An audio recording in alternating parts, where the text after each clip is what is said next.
Hey, happy Sunday, Dulles Church, wherever you're watching from. I'm so glad you're taking time to join us. Say hi in the chat window if you're watching online. It's really encouraging to others when you actually just say hello and tell us where you're watching from. It tells somebody who's watching alone at home that they're not actually alone, that they're watching along with their church family. Wherever you are, we're really happy you've joined us today. A couple quick things before the message. One is we've been launching groups this summer, as you know, and now ladies, a Monday evening group is about to kick off. On Monday evening, August 9th at 7 p.m., my Russell ladies are going to be leading a discussion on friendship and relationships and life and just figuring out how to connect with God in a busy week. I think it's going to be really fun and encouraging. You can find out more information and sign up on our Dulles Church mobile app. Okay, also, I want to thank you for your giving. I know churches mention giving, and we try to be intentional here at Dulles at least a couple times a month to mention giving and its importance and to thank you. And we're often asked, where's our financial resourcing come from? And the answer is you and me. We're it. All of our operations, our $3,400, $3,500 monthly cost at Light Ridge High School, our staffing, all that we're doing in the community, all of that is resourced from our giving. And I just want to invite you, if you haven't already, to take the step of investing here with us. And you can find out all that you need to know from our website or our app. Okay, one last thing. On Sunday morning, August 29th, this is a save the date. Sunday morning, August 29th, we're going to walk. Instead of doing church like normal inside the building, we're going to do a 5K walk together. And if somebody can't make it the 5K, that's totally fine. We've got all of that figured out. Kids can bring scooters or bikes, and we're going to be raising awareness for Hope to Walk. Hope to Walk provides free prosthetics to amputees in third world countries and in communities that really need help. And we love partnering with them. They're right here in Virginia. So on Sunday morning, August 29th, we're going to invite the community to come walk with us. And it's really a way of us expressing how we're for Dulles and we're even for others beyond the Dulles area. So plan to be with us August 29th as we walk starting at the Light Ridge High School track. Okay, so I've been alternating series every other week here in recent weeks with Andy Stanley. Andy Stanley's the lead pastor of North Point Community Church in Atlanta. We're a North Point partner church. There's about 80 or 90 like-minded churches around the country that are partnered together under the North Point umbrella. We all collectively believe the church should be more for outsiders, and we should be making room for outsiders in the church. That's really what unites us together. And Andy, in this message today, sets up our message, my message next week about our core value number 2. And I think this is perfect timing to lean into what Andy's saying and challenging about Jesus.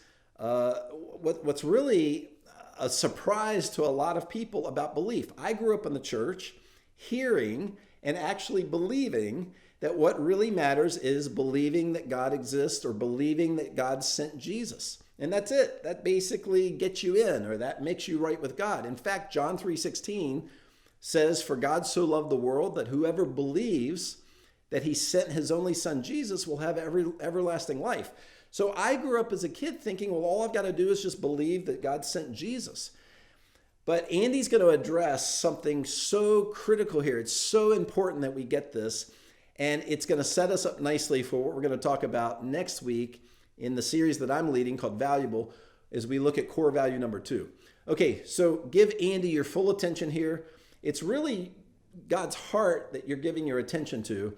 And then I'll be back in just a couple minutes to wrap up our time after Andy's message. So here's something to think about.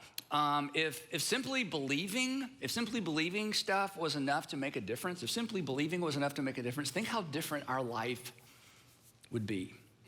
If simply believing stuff, in other words, you believe what you believe about health and nutrition, you believe the science behind health and nutrition. What if all you had to do was just believe the science about health and nutrition and suddenly you had all the benefits of actually eating healthy and working out? Wouldn't that be amazing? If simply believing was enough, Just think how different our lives would be. If believing made a difference, think how different our lives would be.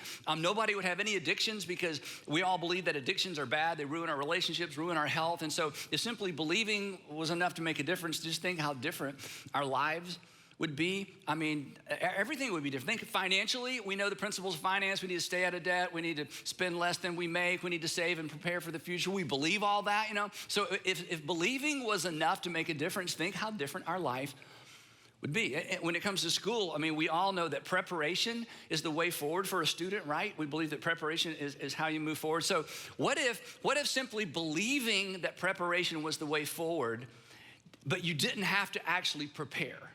So again, if all it took was believing all the right things, our lives would be so much better. It would be amazing what we'd be able to accomplish. The truth is, most of us believe the right stuff, and most of us know what we need to know to live better and more productive lives. I mean, our problem, I think for most of us, the problem is not a lack of information. I mean, we know we need to be honest. We know we need to forgive. We know that we need to be compassionate. We know we need to be generous. For the most part, we know what we need to know, and we believe everything we need to believe. But the truth is, and we know this as well, that knowing and believing doesn't really make any difference. Otherwise, our lives would be very different. Our relationships would be better. We'd be better off financially. We'd be better off in terms of health. We'd be better off really in every area. And believe it or not, Jesus knew this. Believe it or not, Jesus actually knew and actually taught in such a way that underscored the fact that he knew that simply believing is not enough. So consequently, he didn't invite people, and this may run a little contrary to what perhaps you believe about Jesus or maybe what you learned growing up in church. But because of this, Jesus didn't spend a lot of time just trying to get people to believe things that he said. He actually invited them over and over and over, and I think invites us to this very day to do things because he knew what we know, that doing is what makes all the difference. And perhaps this next statement is why you tuned in or why you're at church today, and maybe this is all you need to run on for the rest of the day or the rest of the week. When we believe but don't do, our dreams don't come true. When we believe but don't do, our dreams don't come true. In fact, I would like for all of us to just say this out loud together, okay? If nothing else, you can pass this along to your children, even if you don't apply it. Ready? All together. When we believe but don't do, our dream.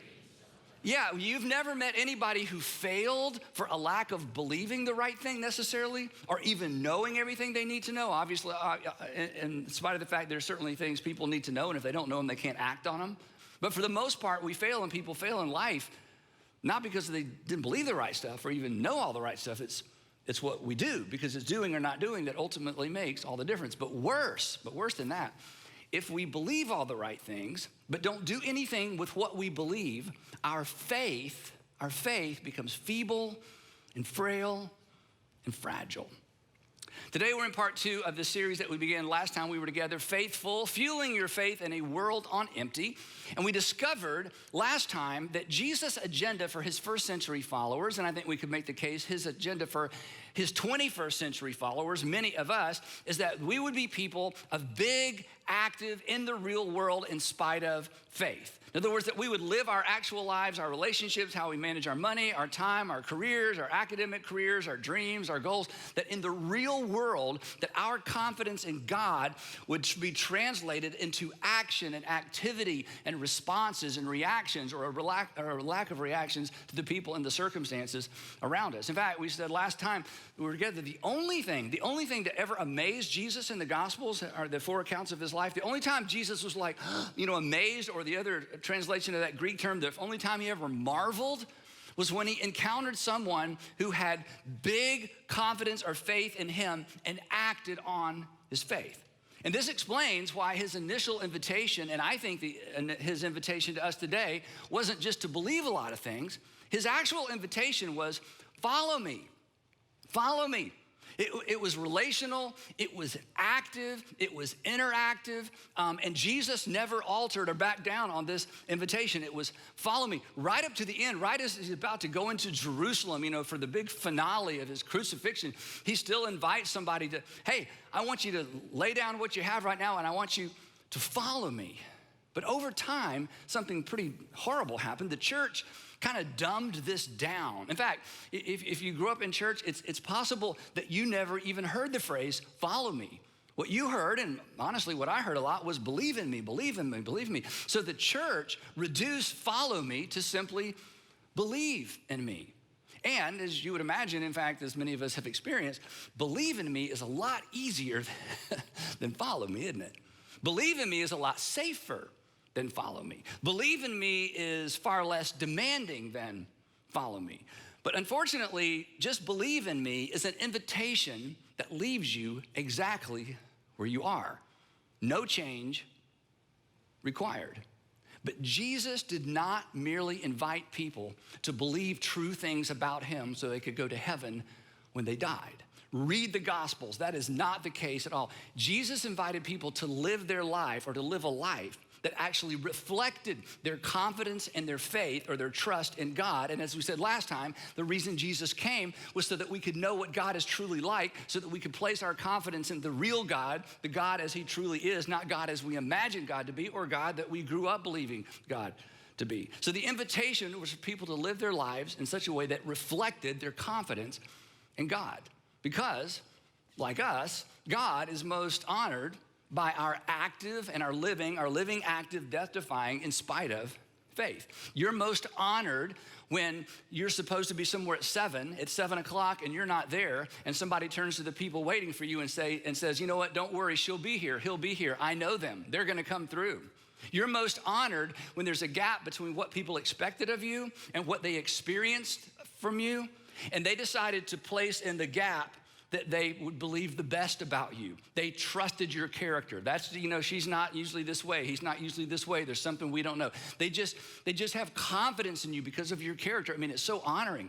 Somebody says something bad about you and somebody hears it and they turn and they say, no, that's not the person I know. Why? Because they just expressed confidence in you. And then you hear that story, if you've ever heard a story like that, and you're so honored by that. That's what this is about, that God is most honored by our living, active, in the world confidence and faith in him, even when it looks as if he's not paying attention or he's not going to come through. And Jesus taught this over and over and over, modeled this over and over, and forced his first century followers, as we're gonna see next time, into circumstances where they were forced to trust God in spite of, over and over and over. So Jesus did not invite people to simply believe things or to simply believe things even about him. He invited people to follow him, to essentially, I guess we could reduce it to this, to wake up every morning. You should try this. To wake up every morning with this question: what would I do if I was confident that God is with me? What would I do? Not what would I think or simply believe, but what would I do today? How would I respond? How would I react? What would I initiate? What would I avoid? What conversation would I begin? Who would I forgive? Who would I ask to forgive me? What would I do if I was absolutely confident that God is with me? God not as I imagined God to be, but God who was revealed through the teaching and the life of Jesus. So in this series, we're asking the question and answering the question, hopefully, over the course of a lifetime, what kinds of things fuel, or what fuels or facilitates the development of enduring faith? The kind of faith that works itself out in the real world, that shows up at work, that shows up at home, that shows up in trauma, that shows up in fear, that shows up in worry, that shows up when I'm being challenged and I know what I want to do and I know what they deserve for me to do, but I'm not sure that's what I ought to do. How do we develop that kind of long-range, in-the-moment, gritty, real-world faith? Faith that will sustain us from childhood all the way through adulthood. Whenever you hear a faith story, and if you have a faith story, this is part of your story, I bet.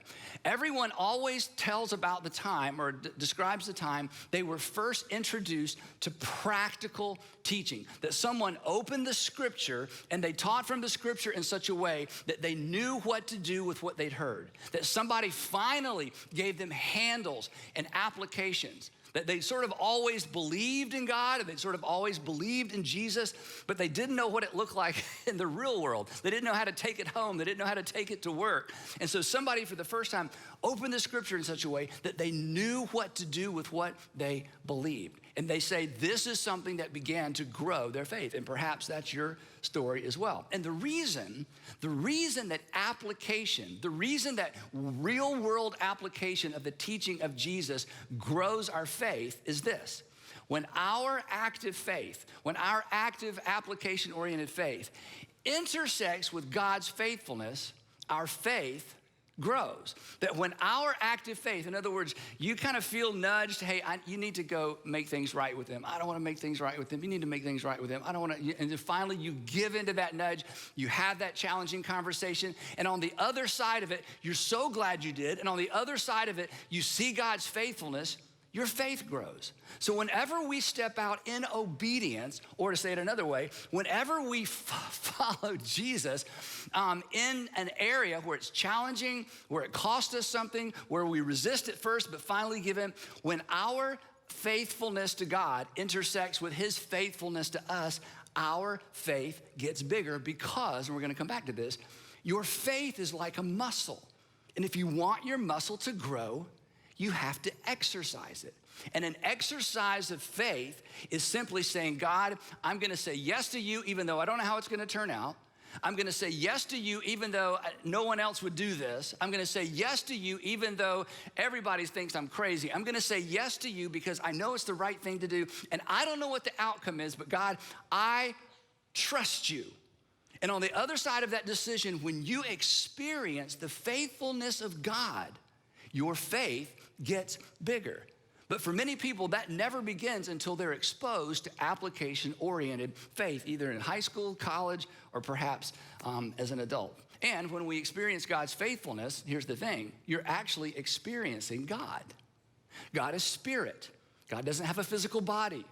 God doesn't usually have a physical voice. Oftentimes when people feel like God spoke to them, we're not so sure, are we? Anyway, we won't talk about that. But so the point is, because God is spirit, the best way to experience God is to experience his faithfulness on the other side of an act of obedience. And remember this, we talked about this last time, that trust, when it comes to relationship, trust is actually the currency of relationship. So to have a relationship with an invisible God is all about trust. And when you express trust practically, not just in your mind or in my mind, when we express trust practically, we experience the faithfulness of God. And that's the essence of a relationship with God, because obedience demonstrates trust and provides God with an opportunity to be trustworthy. If you never step out and do what Jesus called you to do, if we never step out in the real world and live out our faith out loud, we deprive, I know it sounds strange, there's a sense in which we deprive God of demonstrating his faithfulness to us. Now, again, as I said earlier, this was a theme throughout Jesus' ministry in terms of how he led people, and it was certainly a theme in terms of his teaching. As we'll see next time, Jesus was constantly with his 12 apostles pushing them into uncomfortable circumstances, asking them to do things they could not do, they had never done before, and they weren't sure it was going to work, in an effort to get them to trust him so they could experience his faithfulness on the other side of that decision. But in his teaching with everybody else, Jesus pointed in this direction as well. And the best example of this is in his most famous sermon.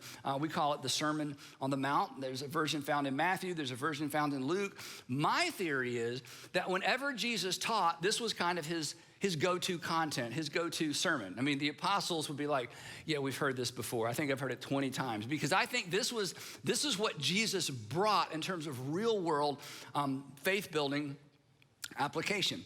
And so when you read the Sermon on the Mount, again, it's found in Matthew and it's found in Luke, it's so challenging because it is so practical.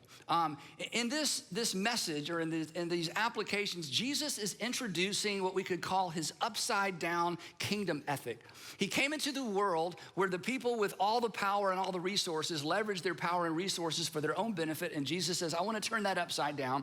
And those of you with power and resources should leverage your power and resources for the sake of those who have less power and fewer resources. This was a completely new concept. So Jesus turns it all upside down, and it's all about others first. So if somebody asks you for a favor, do more than they ask.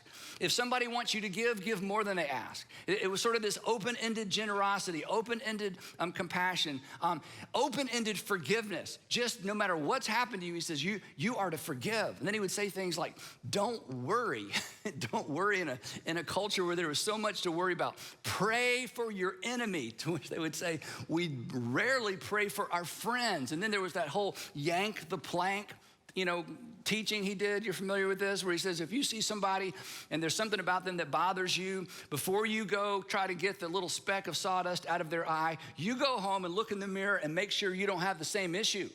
So deal with you first, so you'll be in a better position to go help them. And then once you get the plank out of your own eye, don't just go on your merry way. You do need to go have that awkward conversation to make sure you can help them. But once you deal with what's true of you, you will be able to see more clearly to help them deal with what's true for them. So you are obligated to help, but you start with the person in the mirror. I mean, all of this was so new. And then there was this whole idea, he said, that you can't even be right with God your Father if you have something against your brother or your sister. This was so upside down because they lived in a culture that was like, no, I can be good with God whether I'm good with them or not. Jesus says, no, it's not that way.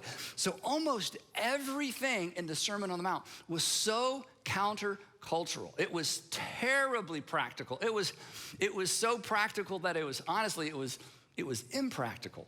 But this was his way of saying, I'm inviting you into a different way of living. I'm inviting you into a different kingdom. I'm inviting you into a kingdom that's nothing like this world because it's completely opposite and upside down from this world. And I'm inviting you as an individual, and I'm inviting you as a community, not to simply believe a different way or to know new things. I'm inviting you to do life differently. And this is what it would mean to follow Jesus. So, no wonder the church came along and dumbed it all down to simply believing things, because Jesus' teaching was so challenging. And yet, for those of you who have embraced the practical teaching of Jesus, you know there's a reward on the other side. And you know it has made your life better. But when you're first introduced to this, or if you take it seriously, it's like, I believe, I took notes, but to do this, I just feel like it puts me at risk. And it's like your Heavenly Father saying, come on, trust me, trust me, trust me, trust me. You won't ever experience me until you trust me. Not here, out here. After Jesus finishes Sermon on the Mount, with all, there's so much in it. At the end, he concludes with a promise to the men and the women or even the children who take him seriously and take him up on this offer to follow him into this new way of actual living, a new kind of lifestyle. Not a one and done, a lifestyle embracing this kingdom value. And here's what he says at the very end, and most of us are familiar with this teaching. In fact, it's a parable, but many of us learned this growing up. In fact, you might even know a song, but I encourage you not to sing it. But here's what Jesus says. He says, therefore, again, he's just finished all this practical, real world stuff. Therefore, everyone who hears these words of mine, everyone who sat through this sermon, everyone who just, their jaws are hanging open like, what? Everyone who hears these words of mine and believes them, nope. Who remembers them, nope. Who wrote them down, nope. Who agrees with them, nope. I know what it is. Who feels convicted by them? Nope. And unfortunately, that's about as far as most sermons sometimes take us. In fact, there's a weird thing in American religion, and maybe it's all over the world, but it's certainly an American thing, especially for Christians, that when we come to church and the preacher kind of beats us up a little bit and we feel so sort of bad about ourselves, we feel like we've had an encounter with God.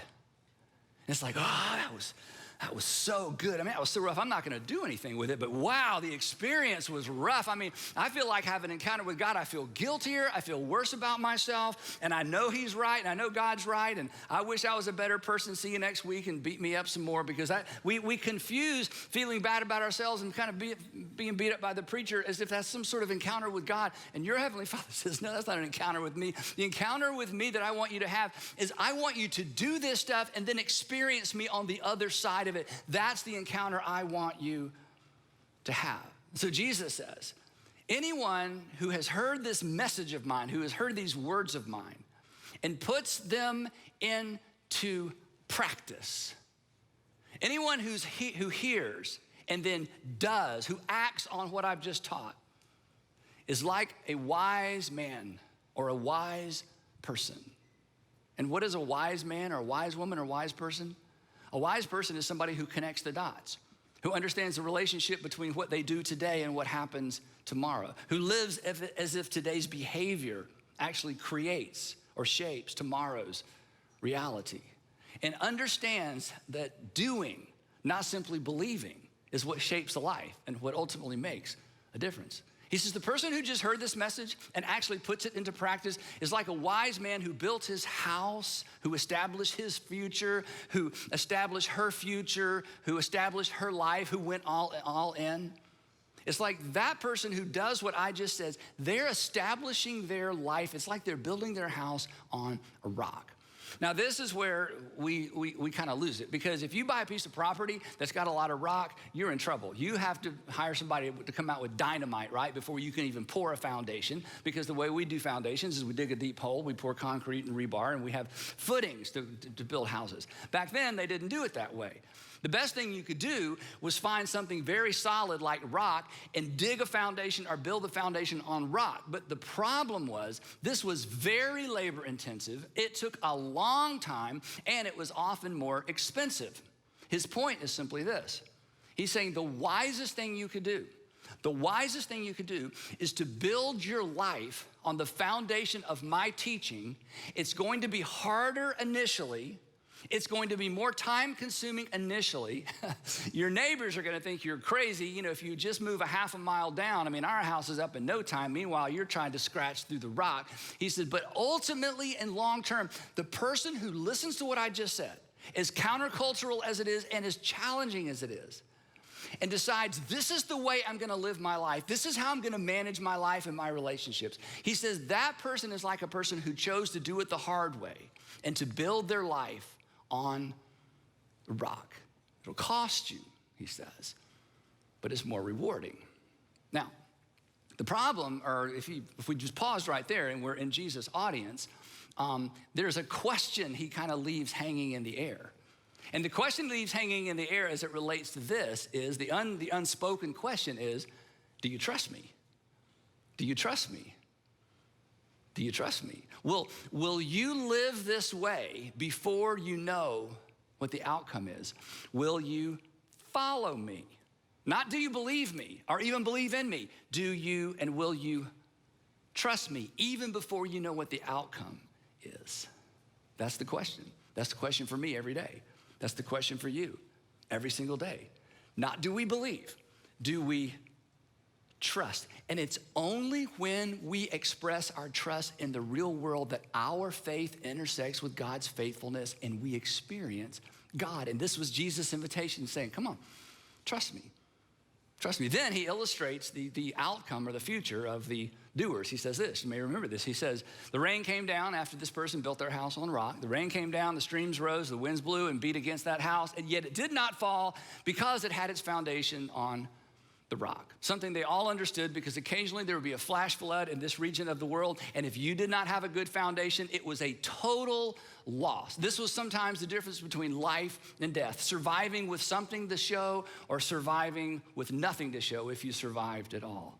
But, he continues, he says, but everyone who hears these words of mine and puts them in a notebook feels guilty, nods and says amen, but does not put them into practice, and even comes back for another dose next week, is like a foolish man who built his house on the sand. Now, if you've tuned out, I need you to tune back in for just a moment, because the implications for what Jesus is saying here, the implications are staggering and stunning for the average church person. In fact, if you're not a church person, you are going to love this part of the message, okay? The implications are staggering. Here's what Jesus is saying.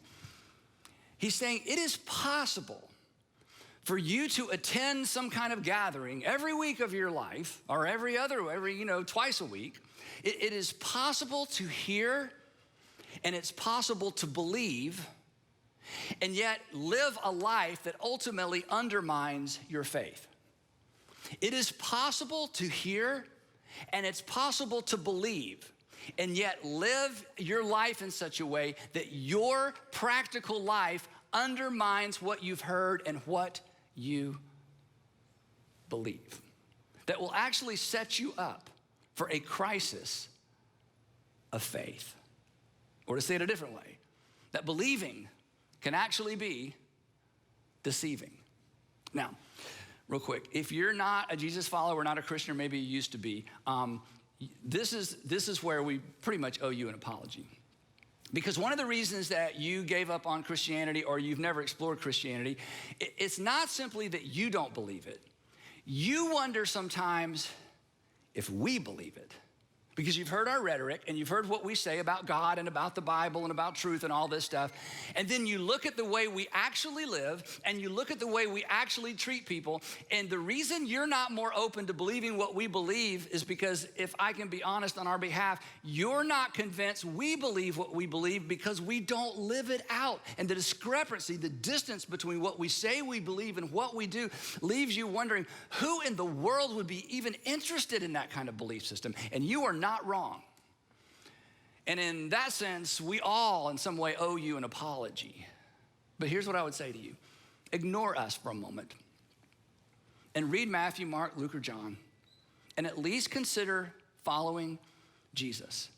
Because our inability or our unwillingness to move beyond belief to actual practical application in the real world in no way undermines the reality of God's love for you and the reality of his invitation to you to follow him.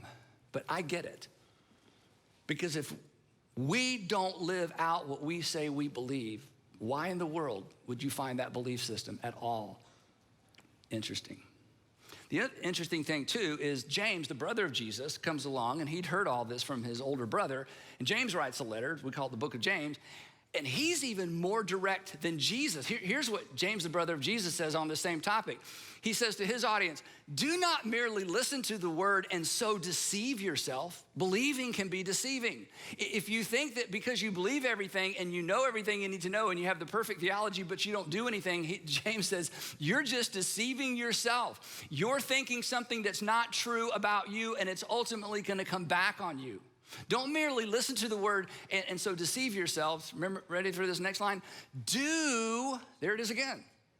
Do what it says, but I believe in Jesus. James is going, okay. Hey, come on. Believing doesn't do anything. A faith that doesn't do any good, it's not any good. It doesn't do anybody any good. It doesn't even do you any good. In fact, it's bad for you because you're deceiving yourself thinking you're something you're not, or that you're somewhere you're not, or that you're prepared for something you're not. Because faith is a muscle, and if you don't exercise it, it atrophies and it withers away. And the way we exercise our faith is not by believing things. We exercise our faith by stepping out and doing things and experiencing God's faithfulness. That's what grows our faith. And then after James says this, as if that wasn't enough, he gives us this amazing illustration. It's one of my favorite illustrations in the whole New Testament. It's the mirror illustration, and I'll just give you my version. He says, believing everything you're supposed to believe and believing perfectly but not doing is like getting up in the morning, walking into your bathroom, looking into the mirror and going, I believe I look terrible. I believe my face needs some work. I believe my hair needs some work. I believe that the kids would probably run away and hide if anybody saw the way I look like now. I'm absolutely convinced I need to do some work on my face and my hair, and then putting on your bathrobe and going to work, which none of us would do. You know why? Because when it comes to our appearance, we're not just hearers. We're not just seers, and we're not just believers. We are doers. We would rather be late for work than to show up not looking good. And James says to listen to truth and to listen to the teaching of Jesus and go, I believe it, I believe it, I believe it. And to do nothing with it is like showing up somewhere in public, having given no attention to something that's important to you in terms of your personal appearance. And we would never do that. But somehow, some way, it has become so easy for us to just retreat to, but I believe all the right things. Here's the thing. If all you do is believe, and you never step out and practice what you believe, you are setting yourself up for a crisis of faith because you're not building strong faith, and one day you're gonna need it and it won't be there. And it's like sowing and reaping. You can't rush a crop. You're either ready or you're not. And Jesus says, I want you to be ready. So follow me, follow me, not just in your head. I want you to follow me in the real world. I want you to trust me and trust my Heavenly Father so that your act of faith will intersect with his faithfulness and you'll know your Father in heaven. Okay, this message from Andy, it's so good for me. It's, I've taught these things before and we do regularly at Dulles, but it's so good for me to stop and allow God to pour this idea and this truth into me that it really isn't about believing, it's about putting our belief into action. It's about stepping in the footsteps of Jesus. That is where growing vital faith is really found. So I want to just invite you to step with us, to follow the way of Jesus with us. This could be anything like welcoming others or taking time to express love to someone else. It could be investing with us here at church with your time or your energy. It can be loving somebody who's hurting and carving out time during your week to make sure that they feel loved or that you are giving time to them to just sit and listen and to be a friend. Faith has to be placed in action. Otherwise, it's just really a waste of everybody's time. It's not actually faith. So I'm going to pray with you. God, please get deep into the heart and DNA and ethos of our church. That you have called us to experiencing you by living you out, by actually walking out the way of Jesus. I pray, God, that we'll recognize the voice of your Spirit when someone's in need, or after a busy day at work, or during a busy day at work. We'll recognize your Spirit prompting us to slow down and pay attention to someone who needs help. I pray, God, that we would be willing to actually give up our resources or our time for the sake of others. God, may we actually put footsteps to our belief. May we walk in faith as we follow the way of Jesus. I can't wait for my message next week. We're going to talk about core value number 2 here at Dulles. It has everything to do with your life and your growing faith. I think you're going to find it really encouraging. So until then, have a great week, everybody. Stay cool. I love you guys so much.